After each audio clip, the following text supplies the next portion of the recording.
کیا آپ جانتے ہیں کہ آپ کے دو رزق ہیں، ایک عارضی اور ایک دائمی؟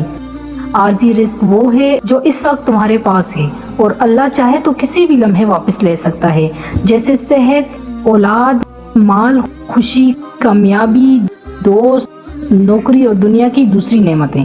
لیکن دائمی رزق وہ ہے جو قیامت تک آپ کے ساتھ رہتا ہے اور دنیا اور آخرت میں فائدہ دیتا ہے، جیسے رات کو لوگوں کے سونے کے وقت اٹھ کر 2 رکعت پڑھنا، یہ رزق ہے۔ نماز ظہر رزق ہے، والدین کی خدمت اور فرمانبرداری رزق ہے، قرآن حفظ کرنا اور تلاوت کرنا رزق ہے، نماز میں خشوع رزق ہے، صدقہ کرنا رزق ہے، اچھا اخلاق رزق ہے، اللہ کا ذکر کرنا رزق ہے، رشتہ داروں سے تعلق جوڑنا رزق ہے، توحید پر قائم رہنا رزق ہے، غیبت سے بچنا رزق ہے۔ لہٰذا دنیا کے عارضی رزق آپ کے دائمی رزق سے غافل نہ کر دیں۔ عبادت کی توفیق سب سے بڑی نعمت ہے، کیونکہ یہی انسان کی اصل زندگی ہے۔ اللہ ہمارے دلوں کو ایمان کے نور سے بھر دے اور ہمیں دائمی رزق عطا فرمائے، آمین۔